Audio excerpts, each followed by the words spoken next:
Alrighty, we are done. And do you know what time it is? I think it's like 7, a few minutes after 7.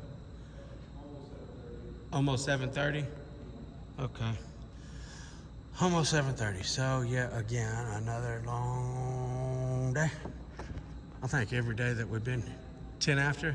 Okay, been an almost 12-hour day again. We've been doing lots of those today. I mean, this since we've been started on the show, but we did get lots of stuff accomplished today. And I tell you, it seems better.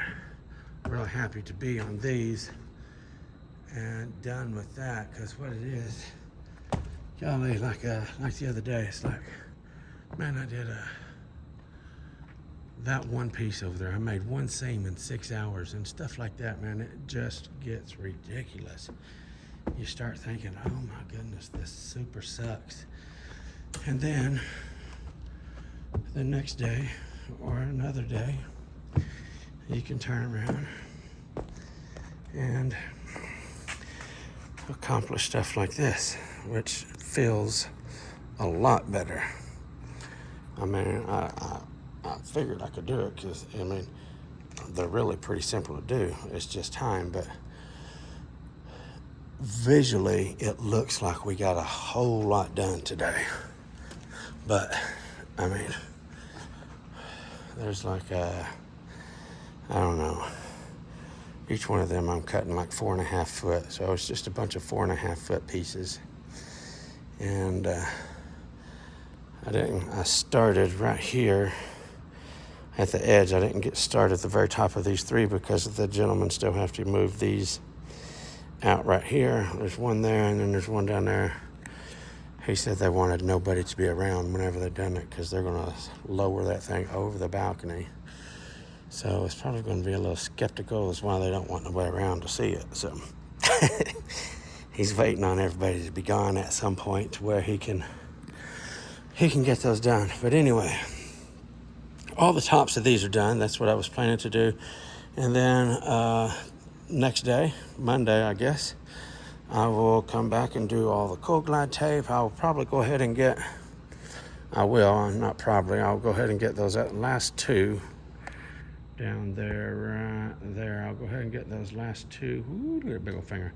Those last 2 steps down there, I'll go ahead and get those 2 and get them covered up with carpet, and then I'll start working on all the fronts. I'll get one side completely finished before I go over to the other side. So again, like I said, I will take and do my Cool Glide on the front of these here and stick it to it.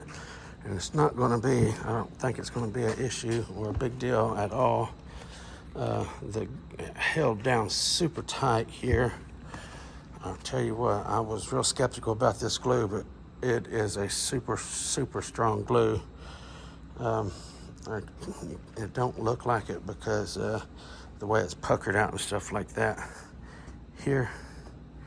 But it is actually, I tried my best to get every one of these straight on the line. You can see the lines at the edge of the steps.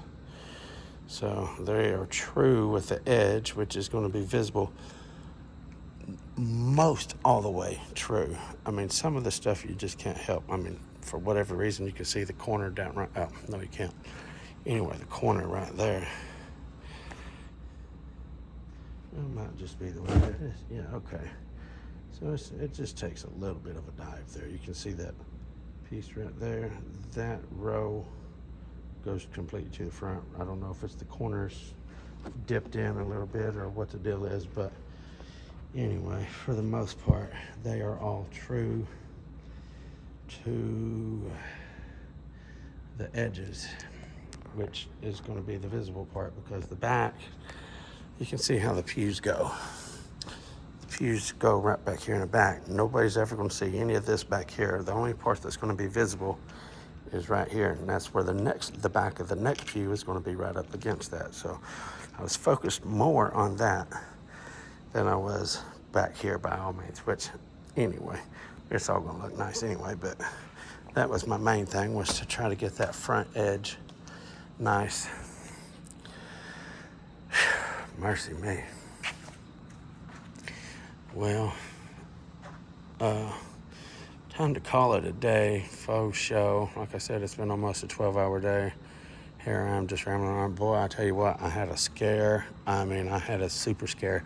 I thought we was ending up being like, hold on just a second. So I thought that we was ending up being about, excuse me, 656 feet short on carpet. The guy texted me, he said, this is the rolls I got. And he texted me and it's like 18, 6, 10, 3, 15, 14, all that stuff. I was like, oh my goodness. We're almost out of carpet and we just got a few small rows at his store and we only got like a few hundred yards left here. We are gonna be in trouble. I was stressing out, man. I went over all my numbers 3 more times a piece. I figured every single thing up again 3 more times just to make sure, and I was okay. I was like, well, I'm good. All my numbers are matching, so whatever the deal was, it wasn't my fault. So I was happy about that, but I was still stressing. I was like, man, they're gonna have to make more carpet. That got this stuff dyed. I mean, this is special made carpet for this job. They don't normally have this color of dye. It was made for this job. They had to create the dye and everything for this job. So therefore they've got a stock of it now, and they said if needing any more carpet, they could have it made and to us in 10 days. So I thought, well, it's gonna be 10 more days. I got enough to do. I got enough carpet to do the steps over here and the steps over here, what I got started today. And outside of that, I thought, man, I'm gonna be waiting on carpet. This is gonna suck. We're gonna have to stop right here in the middle of this job. But come to find out, which I knew the rows were numbered, and come to find out he was giving me the row numbers and not the row sizes. So, whew, made me feel so much better when I called him a little bit ago and talked to him. I was like, man, number 18 is like 181 feet. Number 6 is 160 something feet. Number 3, I mean, they're just a bunch more big rows and stuff like that. So, skimped on that one. That one scared me to death. I was stressing on it. But anyway, one more thing I want to show you real quick, and then we're going to get out of here. See, so right here's the carpet we got left. And he has already brought 2 more rows since then. So I thought we only had a few little rows left to do everything we got to do, plus those few little 18s and stuff that he mentioned. Luckily, that was not the row sizes, that was the row numbers. So, whew. Anyway, I started to cut this open earlier. You guys see what we're working with, that blue stuff right there. Anyway, I opened up this. I was gonna get a couple cuts off of this one here. I pulled it open, and looky here. It's a completely different carpet. So they sent us somebody else's carpet. I just figured that out like, I don't know, maybe 45 minutes ago, an hour ago maybe. I was wondering what the deal was, because there's like a 45 right beside it. This is like a 45, and the tag said that was a 33. I was like, there's no way, because that's a bigger row than that 45 is, and it's less than 10 foot. It's 10 foot more, less, I mean. Once I opened it up, I seen what the deal was. It's a completely different carpet. So it's a little thicker carpet. Instead of this commercial carpet, it's a Berber. So that's why it was bigger. But anyway, I don't know what's up with that. I'll get a hold of the contractor and let him see what's going on with that right there, because we don't need that at all. But anyway, thank you guys for tuning in to the Daily Grind. Until Monday, FBSB's out.